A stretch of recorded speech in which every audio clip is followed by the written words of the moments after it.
Also joined by Saboti Member of Parliament. He was described by the NASA leader in Kawangware in one of those rallies kama kijana chap kabisa.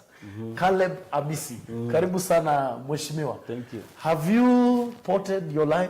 Yeah, right now you can't find me on my Safaricom line. Sorry. But I had some money to send you, so it's so bad. No, please. Send it to me on Airtel Money. But, I mean, a lot of people are asking about especially the M-Pesa service. Yes. Well, there is Airtel Money. I wish I could broadcast what you're sending me for everybody. So let's get into the gist of it. Before we even got to the Supreme Court, there was an incident. The NGO Coordination Board, Fazul is now a household name. He actually delisted some of the NGOs that were perceived to be perhaps advancing a case that might end up annulling the election of Uhuru Kenyatta as president. I mean, as a lawyer, is it just coincidence or does it raise eyebrows? If just hours before some NGOs file petitions and then they are banned and they are told they cannot do anything political. Well, I don't think there is anything like coincidence, even in law, that certain actions might be purported to be, certain actions can be presumed to, bring out a certain intention behind what is purported as, actions in good faith. Because, I mean, the NGOs he mentioned, the NGOs that are purported to have been involved in money laundering claims, because that is the main reason that Fazul gave for the deregistration of these NGOs or for the banning of these NGOs. These NGOs were Muhuri Trust, there's Muhuri, there's Inuka Trust, and there's Katiba Institute. So, well, there had been claims before that these NGOs were planning to file a presidential election petition that had the potential of annulling the presidential election. So for me, there isn't any coincidence really, because we have seen Fazul in action in the past.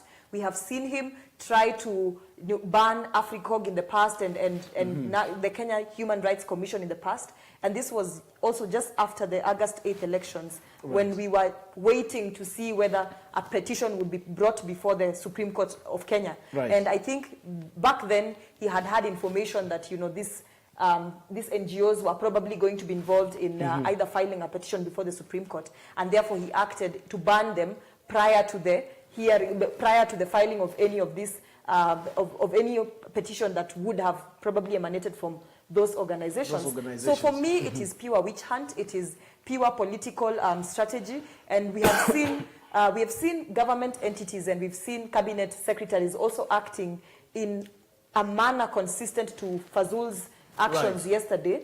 And you see, what is more interesting is the fact that he is the CEO of the NGO Coordination Board, and he recently registered Mafisi Sacco Foundation. No, I mean, hold on to that thought. Did you say Mafisi Sacco? Yes. Okay, fine. I'm getting back to you on the Mafisi Sacco. From Germany, Resist, Magden Gaslete, and Jessica Wachenje, Tibim. Janet, you're saying you're following. Mheshimiwa, before we get back to the Mafisi Sacco registration and what it might be of use to society, the idea of process.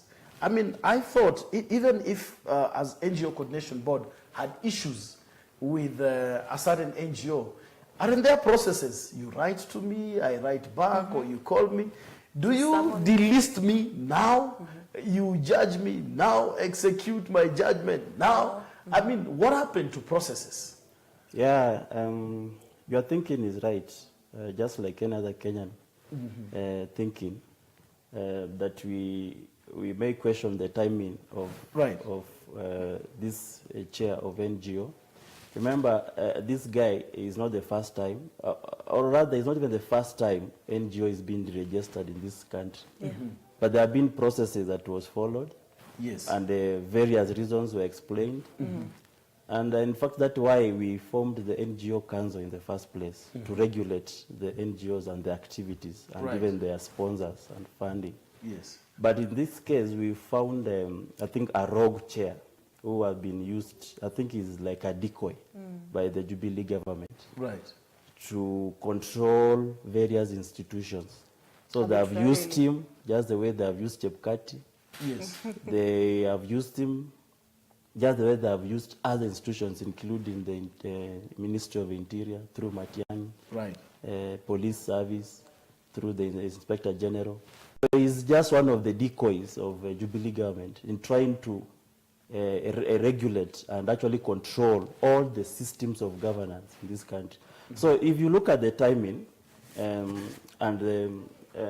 remember he actually did when we went to court last time. He actually deregistered Africo.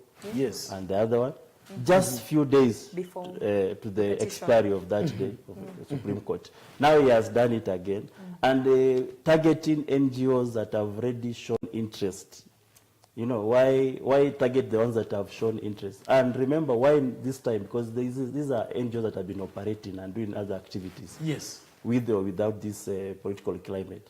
So why this particular time, and why the NGOs, particular NGOs that have gone to court? So we leave it there. It's a decoy, and we just leave it them as a decoy. Wow.